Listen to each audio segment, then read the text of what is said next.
Okay, ladies, let's talk about color correction. So before I put on any makeup, I want to be able to show you a few examples and what color correcting does for our skin, okay? Here's what I tell everyone first though. I want you to try your 3D makeup in and of itself. The whole premise behind cream makeup is to have that one layer of skin so it moves with you throughout the day and it doesn't get heavy or cakey and show more texture, okay? However, sometimes we might run into distractions on our face that our makeup may not cover to the extent that you want. So I'm talking here rosacea, full-blown flushness to the skin, under eyes, okay? Whether you have some purple under eyes, blue under eyes, sunspots, melasma, hyperpigmentation, you name it. So those are types of things that we can come in and color correct if your 3D makeup isn't doing exactly what you need for some of those certain areas. So I am fresh faced here, so I'll be able to show you some tips and tricks for your under eye distractions and using these products to help color correct. So what I want you to do is think back to art class, okay? That whole color wheel, color theory. So I want you to just think back and say, okay, what color cancels out red, for instance? What cancels it out is more greens. Or if you were to come in with something like blue, what cancels that out? Red. Yellows, purple, cancel out purples, okay? So that's the premise and that's the theory behind coming in and color correcting. So depending on your skin tone, it's gonna be different for everyone, okay? This is where, just like color matching, I'll be able to help you decide what colors you may need to help color correct certain spots. So for example, if you have flushness to your skin or rosacea, you would be able to use either one of these colors, June or even Aspen. But if you notice, if you look at these colors, there's kind of that trend here. They are both more green in undertone. Green cancels out red.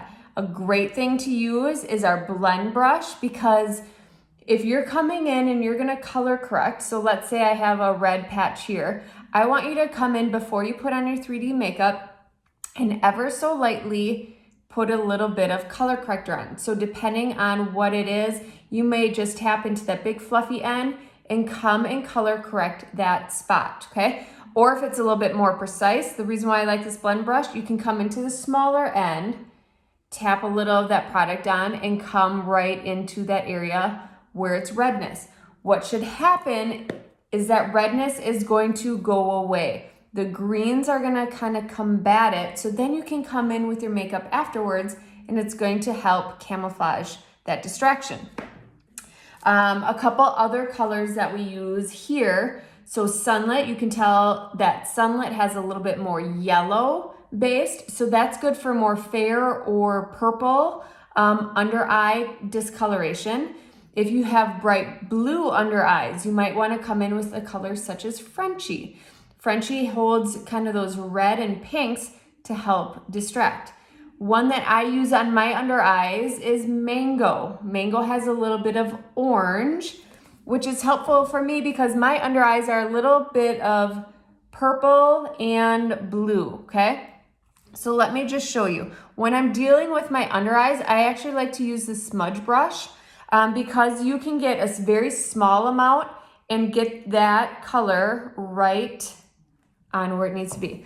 So here is, for example, this is Mango. I'm gonna come in, let's just show you. You're only gonna put the color corrector on the area where that color is distracting you, okay? So if it's under eye, you're just only gonna come in like so. See the difference here? I can even get close. It's just minimizing that distraction, that pop of color that's coming out and neutralizing it.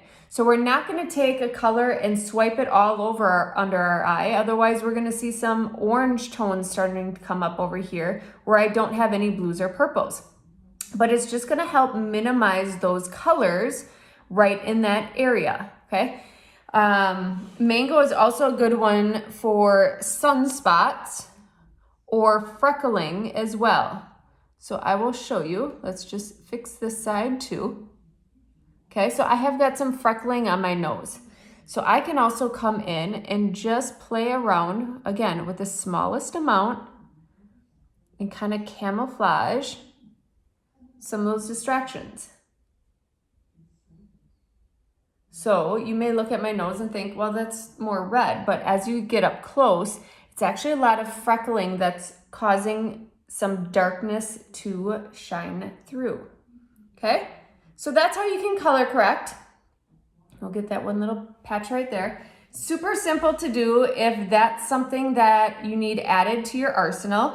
So reach out to me and I can pair you up with the color that's going to suit you best for the distraction that you have, whether it's under eyes, melasma, sunspots, or rosacea. We can get you set up. And then as well as a couple of tools just to make sure we're only using the minimal amount of product possible before we come on with our regular makeup. So there you have it.